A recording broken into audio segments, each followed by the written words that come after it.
Bhutale Srimati Bhakti Plagan Keshava Goswamiti Namine Namam Vishnu Padaya Krishna Pestaya Bhutale Srimati Bhakti Daita Madhava Goswamiti Namine Namam Vishnu Padaya Krishna Pestaya Bhutale Sri Bhakti Daibun Goswamiti Namine Namam Vishnu Padaya Krishna Pestaya Bhutale Srimati Bhakti Chakra Shiladev Goswamiti Namine Namam Vishnu Padaya Krishna Pestaya Bhutale Srimati Bhakti Silanta Sarasvati Goswamiti Namine Jai Shibam Bhadva Goja Sarasvat Sampadaya Ki Jai.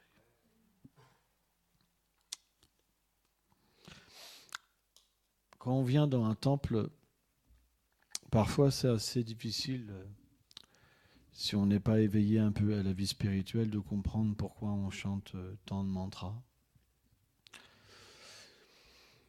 Mais quand le Seigneur commence à se manifester dans notre cœur dû à la dévotion, et la dévotion ça veut dire, c'est pas simplement venir dans un temple, c'est d'agir constamment pour le Seigneur suprême dans une relation d'amour. Peu importe où on se situe, ça veut dire que garder le Seigneur dans son cœur. Quand on entend les noms de ses dévots, on sent le Seigneur qui est heureux dans notre cœur.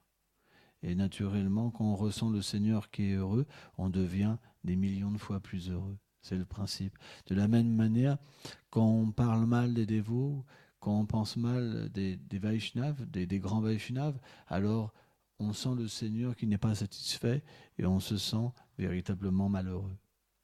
En fait, notre malheur et notre bonheur, il se situe sur véritablement un autre plan pour un dévot. Pour un matérialiste, c'est simplement, il prend les résultats de ses actes.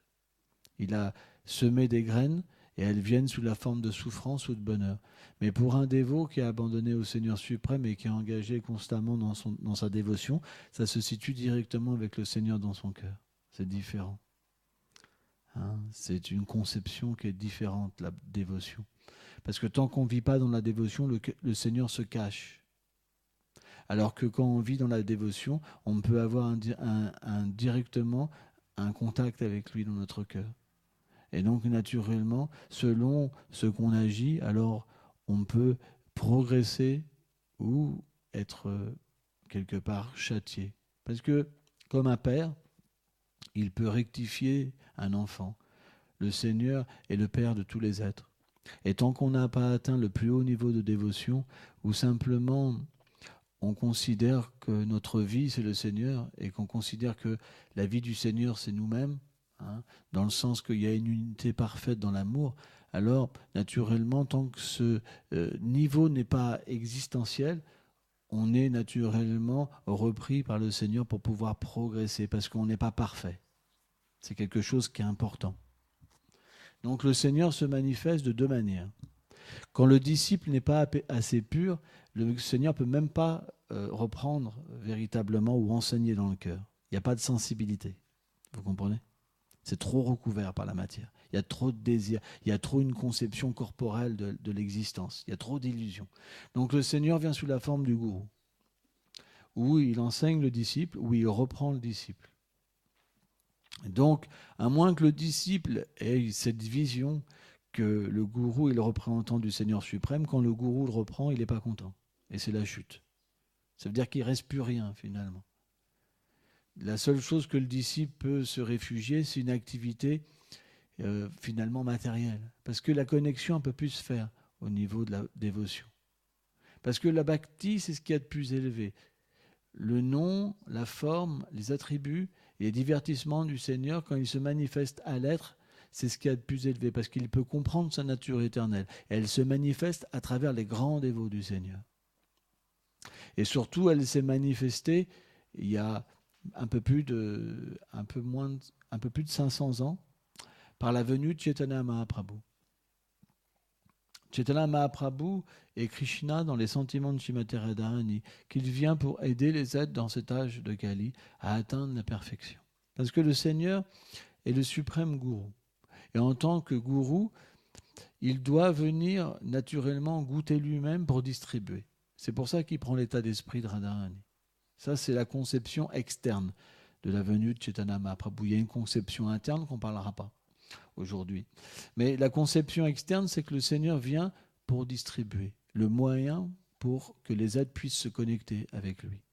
Or, quand il est en tant que Krishna, Quand il vient dans l'âge d'avant, Dwapara Yuga, et Krishna prend plaisir simplement. Ça veut dire qu'il est servi par ses dévots. Mais il n'enseigne pas comment servir. Donc quand il dit Salvadamam Paityaja Mekavsham Vaja, quand il dit à Arjuna, laisse tout ce que je t'ai appris. Parce que de cette manière-là, on ne peut pas véritablement venir à moi. Donc Krishna a enseigné que tous les voies dans le monde matériel, elles ne peuvent pas lui permettre de venir à lui. Il a dit simplement, si tu t'abandonnes à moi, la bhakti, la dévotion, c'est ça qui permet à une personne de véritablement avoir une connexion avec moi. Mais Govinda Maharaj, il a expliqué que quand Krishna a expliqué cette vérité essentielle, il l'a pas, c'était juste théorique. Il n'y avait pas d'exemple finalement de quelle manière il fallait faire les choses. Donc il est venu en tant que Mahaprabhu pour enseigner personnellement qu'est-ce que c'est un dévot. Parce que comme il est le Seigneur suprême, quand il joue le rôle d'un dévot, il n'y a pas plus élevé. Vous comprenez? C'est pour ça que Mahaprabhu, c'est le summum. Et d'ailleurs, quand il est annoncé dans les Védas, il est annoncé véritablement comme le Seigneur originel, comme celui dont tout émane, et qu'il vient en fait dans cet âge simplement pour libérer les êtres vivants. Donc dans cet âge-là, bien qu'il y ait beaucoup de souffrance, bien qu'on est constamment attaqué par l'illusion, que ce soit à travers les entités vivantes, à travers la maladie, à travers le climat, les intempéries, etc., il y a une miséricorde vraiment spéciale. En même temps, il y a une souffrance vraiment spéciale dans l'âge de Kali, parce que c'est vraiment difficile. Tout le monde est... C'est l'âge de querelle et d'hypocrisie. Où vous alliez, il y aura l'hypocrisie. L'hypocrisie, c'est quoi? Ce que vous pensez, ce que vous dites, c'est deux choses distinctes. L'hypocrisie ne peut pas ne pas être dans l'âge de Kali. Sans ça, il faut être au-delà des trois gunas. Il faut être une âme libérée. Il n'y a qu'une âme libérée qui n'a pas d'hypocrisie. Donc partout, il y a l'hypocrisie. Il y a un petit peu de véracité quand même qui reste, mais très peu. Et l'austérité, la pureté, la compassion, c'est comme disparu. Je voyais hier, j'ai vu une vidéo, mais terrible. Les gens, ils dépeçaient un humain vivant. Ils le coupaient en morceaux vivants. C'est les Indiens, ils passent des vidéos, il faut voir. Mais c'est des choses vraies, quoi. C'est les bon, je ne veux pas dire qui fait ça, mais voilà, parce qu'ils n'ont pas la même croyance, ils le découpent en morceaux, tu vois, et à la fin, un coup de couteau comme ça pour le lâcher. Comme ça. C'est vraiment, wow. C'est l'âge de Kali, quoi. Il y a des violences qui sont même difficiles pour nous en tant qu'occidentaux à admettre. Mais en tant qu'occidentaux, il y a beaucoup de violences aussi qui sont cachées et qui sont faites par derrière. C'est d'autres sortes de violences. Les gens vous détruisent différemment. Ça revient au même, en fait. Ça veut dire, au lieu de vous tuer tout de suite, vous êtes détruit pour la vie. Voilà, c'est ça le principe. C'est une autre sorte de violence. Vous comprenez? Quand vous ne pouvez pas appliquer une violence d'une certaine manière, elle existe d'une manière autorisée. Par exemple, dans un pays, ce n'est pas possible de découper quelqu'un en morceaux. Donc on va naturellement, les gens, ils peuvent pas le faire, donc ils vont créer une autre sorte de violence pour détruire une personne. Mais la violence est toujours là, vous comprenez. Donc pour pouvoir dépasser cette violence, etc., naturellement, il faut découvrir le monde de l'amour. Parce que sans ça, vous pourrez pas. Vous avez beau faire du yoga, vous avez beau faire des massages, je ne sais pas ce que vous voulez. Mais ça n'empêche pas la souffrance de venir. Moi, je rencontre plein de gens qui font du yoga, même à des hauts niveaux, qui sont avec des gens qui parlent d'amour, mais ça n'empêche pas qu'ils en prennent plein la tête. Parce que le karma, quand les retours des réactions des actes viennent, vous ne pouvez rien faire. Vous avez beau faire du yoga, ça vient dans le cœur directement. Boum. Et ça vient dans l'environnement. Boum. Vous ne pouvez pas. C'est comme ça. La maladie viendra, etc. Donc le point, c'est que pour pouvoir aller au-delà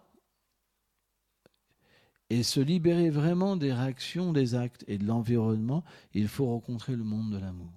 C'est pour ça que Chaitanya Mahaprabhu est venu, pour aider les entités vivantes. Et quand Chaitanya Mahaprabhu est venu avec un personnage extraordinaire qui est son frère éternel, Ça veut dire quand le Seigneur vient, quand le Seigneur vient dans chaque âge, dans cet âge, il vient d'une manière cachée, Shana Avatar. Donc il est les Védas enseignent que Mahaprabhu vient au début de l'âge de Kali, hein, parce que là il n'y a que 432 000 ans, 5 000 ans qui se sont écoulés, un peu plus de 5 000 ans. Et il vient à la fin aussi de l'âge de Kali en tant que Kalki. Il y a deux avatars. Le Seigneur suprême vient sous deux formes. Les autres, c'est des faux avatars. Hein, il faut savoir que Shilavyasadev, qui est l'avatar écrivain, a mis sous écrit les Védas et a prophétisé les différents avatars qui viennent, parce que dans l'âge de Kali, il y a beaucoup de yogis qui ont des pouvoirs mystiques dus à des austérités qui se font passer pour des avatars, des mères universelles, des machins. Il y en a, ça pullule dans l'âge de Kali. Hein. Et donc, pour éviter que les gens soient trichés, alors les dates sont prophétisées, l'endroit, comment ils apparaissent, etc. Tout est marqué, en fait. Quoi. Hein. Donc là, en ce moment, par exemple, vous avez, je pense, au moins 30 faux avatars sur la planète. Au moins. Hein. Mais le principe, c'est que les faux avatars, qu'est-ce qu'ils donnent à leurs disciples? De l'illusion. Parce qu'aucun de ces faux avatars ne permet à l'être de transcender et de rencontrer ce monde de l'amour. Parce que ce monde de l'amour, il peut être donné que par le Seigneur suprême. Il n'y a que lui qui peut permettre qu'on puisse rentrer dans sa demeure, à travers ses associés ou par lui-même. C'est pour ça, quand il vient dans le monde matériel, il vient toujours avec ses associés, jamais seul, parce que le Seigneur n'est jamais seul. Parce que dans ce royaume de l'amour, l'amour, ça veut dire le Seigneur suprême, son dévot, et prème, l'amour de Dieu. Donc quand le Seigneur vient, il n'est jamais seul. Il vient toujours avec sa demeure, son monde. Et suivant les incarnations, alors par exemple, il vient Krishna Balaram ou Gauranga Nityananda. Et donc hier, on a fait le festival Nityananda, et aujourd'hui, c'est le jour officiel de l'apparition de Nityananda. Donc on n'est pas beaucoup, on ne peut pas faire un grand festival, mais au moins on peut offrir quelques chants et quelques glorifications du Seigneur Nityananda. Hein. Et aujourd'hui, on observe un jeûne aussi jusqu'à midi pour le plaisir du Seigneur.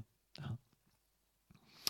Et donc, hier, j'ai raconté la naissance de Nityananda.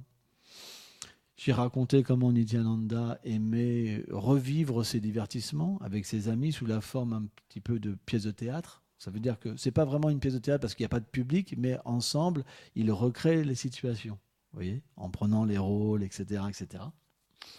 Après, j'ai expliqué comment Nityananda a quitté ses parents par le fait qu'un sannyasi est venu le chercher, comment il a visité différentes places, et comment il a stationné, il est resté à Vrindavan, en attendant que le Seigneur Chaitanya Mahaprabhu révèle sa divinité.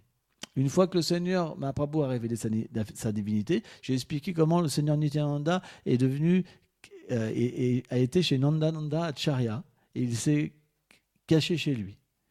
Comment le Seigneur il a envoyé donc Haridas Thakur et Srivas Thakur chercher Nityananda, qu'ils n'ont pas réussi à le trouver.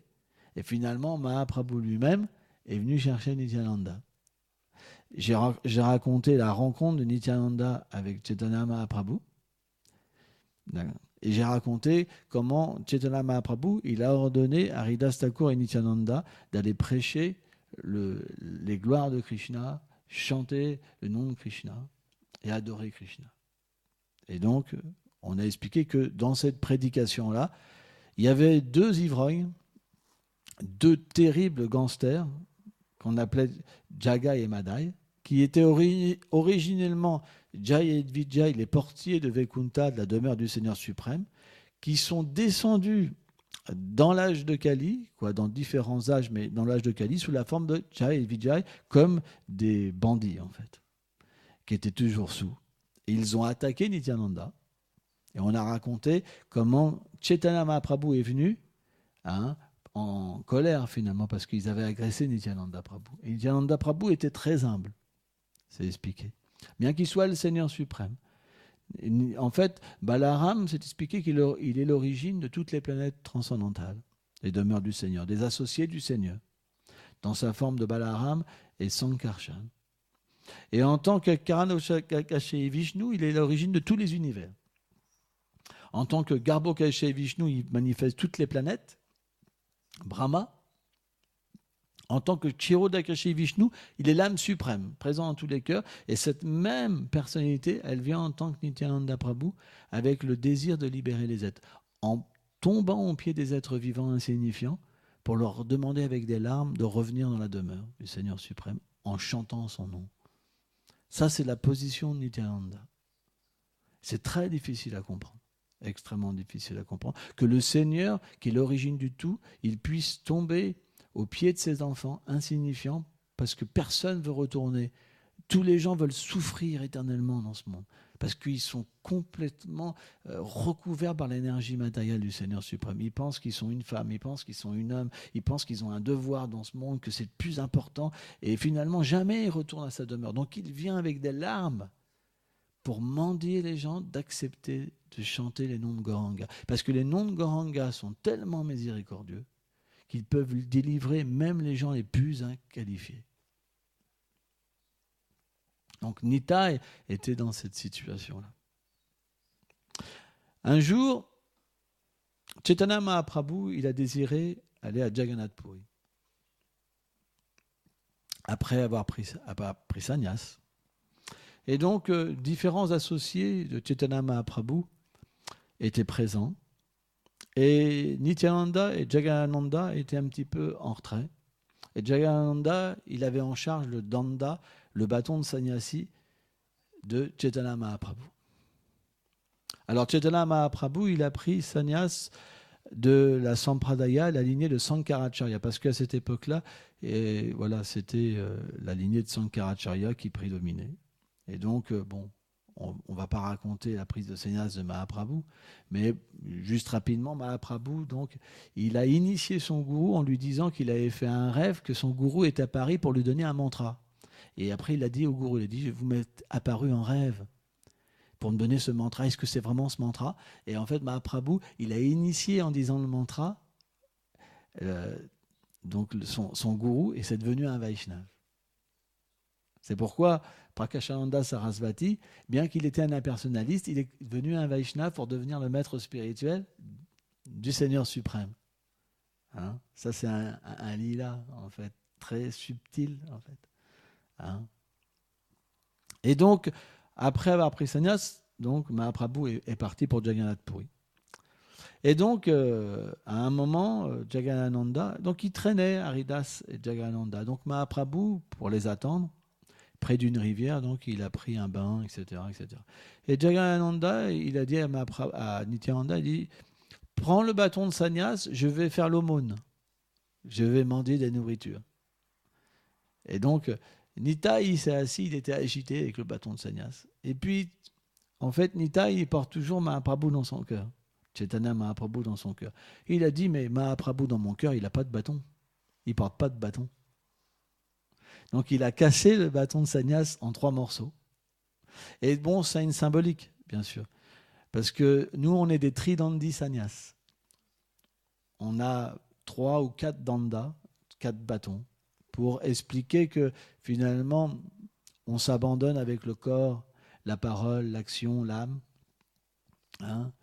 Et les Kadandi sannyasi, eux, ils pensent qu'ils sont Dieu, ils veulent se fondre en Dieu. Donc Nitai, il n'aimait pas que Mahaprabhu il ait ça. C'était pas possible. Donc il l'a cassé en 3. Donc c'est symbolique. Et là, quand Jagadananda il est revenu, il était terrorisé. Parce que Jagadananda, il est dans cette humeur-là, quoi. Il était vraiment dérangé. Il me dit, mais pourquoi tu as fait ça, Nitai? Pourquoi tu as fait ça? Hein? Et donc, Jagadananda, il a été voir Chaitanya Mahaprabhu, il a mis son danda à ses pieds cassés. Il a dit, mais qui a cassé mon danda? Qui a cassé mon danda? Et là, Nitai, il est arrivé et il a dit, en fait, si tu n'es pas content, mon Seigneur, tu peux me punir. Et donc, Mahaprabhu, il a dit, si c'est ça, alors je vais aller à Jagannath Puri seul. Je ne veux pas être avec vous. Soit vous êtes devant, soit vous êtes derrière. Et Nitai a dit, alors va devant, on te suit. Donc Mahaprabhu, quand il est arrivé à Jagannath Puri, quand il a vu le chakra, donc sur le temple de Jagannath Puri, il y a un chakra. Et ce chakra, ça représente le Seigneur suprême aussi. Hein? Et quand il a vu le chakra, Mahaprabhu est devenu fou, il a couru. Il a couru. Et quand il est arrivé dans le temple, en fait, les gardes ont voulu l'arrêter, mais avant qu'ils puissent l'arrêter, il a perdu connaissance. Il est tombé. Comme ça. Et il y avait Sarvabhauma Bhattacharya qui était là, donc un très grand érudit, qui était aussi un impersonnaliste.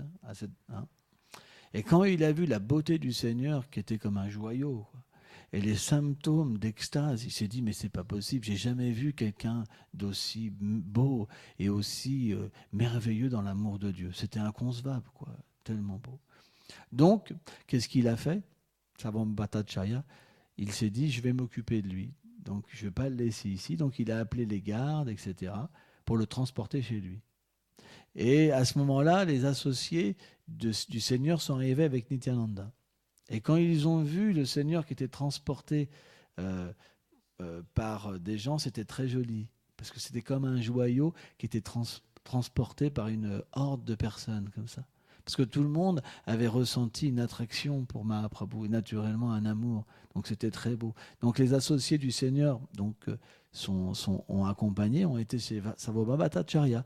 Ils ont commencé donc à chanter les noms du Seigneur pour éveiller Mahaprabhu. Parce que Mahaprabhu, il a trois consciences, c'est expliqué. Il est dans trois états. Un état externe, un état semi-externe et un état interne. Quand il était dans un état interne, il est dans ses divertissements intérieurs en tant que Krishna, ou Radha, Krishna, ou parfois même dans l'atmosphère d'une gopi. Et donc, ils ont chanté pendant 9 heures. Et au bout de 9 heures, Mahaprabhu s'est éveillé. Et donc, qu'est-ce qui s'est passé? C'est que, naturellement, Sarvabhauma Bhattacharya, il a dit que maintenant, peut-être que vous pouvez aller prendre darshan, etc. Mais il a dit, mais ne faites pas comme lui, s'il vous plaît. Tenez-vous correctement. Hein. Et donc, les dévots, ils ont ri, tout le monde riait, quoi. Et ils sont tous partis au temple de Jagannath. Et quand Nitai, il est arrivé aux portes de Jagannath, il est devenu fou. Il a couru. Et les gardes ont commencé à vouloir le choper, parce qu'il allait sur l'autel, carrément. Il a fait ça, il a envoyé balader tous les... Et c'était des gens très forts, hein, comme ça, comme des petites herbes, quoi. Et il a étreint Baladev, en fait, qui est Balaram, qui est lui-même. Il l'a étreint avec amour. Il a pris la guirlande de Balaram et il l'a mis sur lui. Et là, tous les dévots, en fait, de Mahaprabhu, ils pleuraient, tout le monde était en extase. Et quand les gardes, ils ont vu la beauté de Nityananda, sa puissance, ils ont réalisé que c'était pas un être ordinaire, quoi. Et donc, ils ont offert des guirlandes, du coup, à tous les dévots de Mahaprabhu, de la pub de Santal, etc. Et après, ils sont retournés chez Sarvabhauma Bhattacharya. Et donc, ils ont pris Prashad. Sarvabhauma Bhattacharya, il a demandé de faire venir du Mahaprashad, de Jagannath, etc. Donc, ils ont pris un festin. Et donc, après ça, Mahaprabhu a demandé à Nityananda, il dit, tu peux pas, je t'ai fait venir dans ce monde pour libérer les êtres vivants. Donc tu peux pas rester là juste comme ça. Il dit, je voudrais que tu reviennes à Navadvip, au Bengale, pour délivrer tous les êtres là-bas. Et donc, Nityananda, donc, il a accepté. Donc, il est parti avec certains dévots. Et c'est expliqué que sur la route, ils étaient tellement intoxiqués par l'amour. Parce que Nitai, il a transmis sa puissance dans les dévots. Et là, les dévots, c'est expliqué qu'ils étaient tous dans leur humeur transcendantale à Vrindavan. Ça veut dire que ces mêmes dévots-là, ils ont une relation éternelle avec Krishna. Et quand Krishna vient en tant que Chaitanya Mahaprabhu, ces mêmes dévots-là se manifestent dans d'autres formes pour accompagner le Seigneur. Mais ils ont aussi un état d'âme éternellement dans Vrindavan. Quand ils ont été avec Nitai et qui marchaient en fait pour aller à Navadvip, alors ils avaient des extases telles que en fait ils restaient inconscients. Par exemple, dans Abhiram Thakur, Krishna est rentré en lui, il a pris une forme tribanga. Hein, quand Krishna joue sa flûte pendant 9 heures. Comme ça, complètement en extase. Donc voilà, plein de dévots, Gadadhar par exemple, qui est Shrimati Radharani, elle était complètement dans son humeur de Shrimati Radharani, et elle appelait en fait ses Saki pour avoir du yaourt. Hein. Voilà, donc différentes humeurs étaient là. Et ils étaient tellement intoxiqués qu'ils n'arrivaient pas à trouver leur chemin. Ils marchaient complètement absorbés dans l'amour. Et parfois, ils s'égaraient comment dire, 6 heures de trajet. Hein. Donc, ils ont eu beaucoup de mal à arriver à Navadvip. Ça a pris beaucoup de temps. Mais c'est expliqué que Nityananda est tellement entré dans une humeur de miséricorde que quand il regardait quelqu'un, la personne elle tombait inconsciente de préma. Elle devenait une âme libérée, juste par un regard. Donc ça fait des sacrés dégâts, hein, imaginez-vous, hein, parce que le temps que Nitai, il marche partout. C'est ça le véritable Seigneur suprême, c'est que simplement il peut libérer les gens juste comme ça. Hein. Donc aujourd'hui, c'est Nityananda, l'apparition de Nityananda, donc on doit véritablement avoir foi et pas vivre comme un animal. L'animal, il ne peut pas comprendre Dieu. Il ne peut pas comprendre qu'il a une relation éternelle avec Dieu. L'animal, simplement, il est préoccupé par les choses matérielles. Les animaux, c'est petit, son confort, sa vie sexuelle, etc. Donc ces jours-là, c'est des jours où on peut véritablement prier. Nityananda, c'est le plus miséricordieux. Sans lui, on ne peut pas atteindre notre relation éternelle avec Radha Krishna. Et bien que ça soit Balaram, le Chaitanya Bhagavat explique qu'il donnait l'amour des gopis, Nitai. Intéressant, hein? Ça, c'est peu compris chez les Vaishnavas. Mais en fait, Nitai est le gourou Tattva. Donc naturellement, comme Mahaprabhu est venu distribuer une certaine état d'esprit, alors Nityananda a distribué ce même état d'esprit pour ne pas déranger en fait. Bien que ça soit un pâtre éternel. Hein? C'est intéressant. Donc aujourd'hui, on doit véritablement prier la miséricorde de Nityananda parce qu'il peut faire en sorte que notre illusion puisse disparaître. Quoi. C'est très important. Nous, on ne prie pas le Seigneur pour que nos problèmes disparaissent. Parce que les problèmes, le monde matériel, ça sera toujours là. Mais on prie le Seigneur pour qu'il nous permette d'être sur un autre niveau d'existence. Ça veut dire comprendre notre relation éternelle avec lui et agir dans cet environnement détaché. Il y aura toujours des problèmes, il y aura toujours des gens pour nous juger, il y aura toujours des gens qui nous aiment, qui essayent de nous amener dans l'illusion de « Ah, tu m'es cher, etc. Ah, je te déteste ». Il y aura toujours ces deux pôles d'illusion. Mais grâce au Seigneur Nityananda, on peut comprendre quelle est notre nature, quel est notre service éternel, quelle est notre humeur d'amour éternel. Et seul lui peut donner ça. Parce que Chaitanya Mahaprabhu l'a doté naturellement d'une mission spéciale. On voit par exemple différents acharyas, surtout du temps moderne, Bhaktivedanta par exemple, on dit que c'est Nityananda Avesh, que le Seigneur Nityananda était rentré à l'intérieur de lui et pour prêcher le mouvement de Sankirtan. Hein.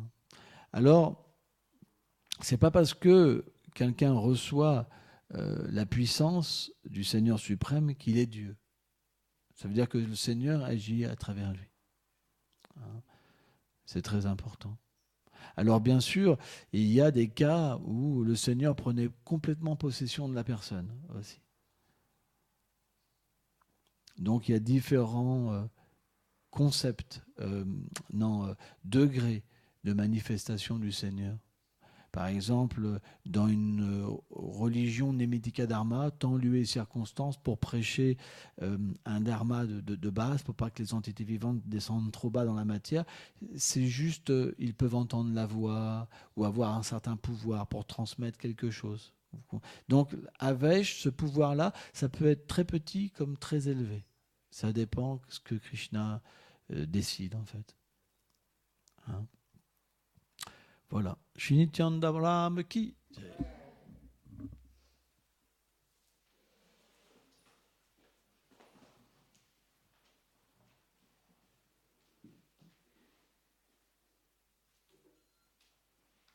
Alors aujourd'hui, on doit manger avec c'est pas de graines et pas de.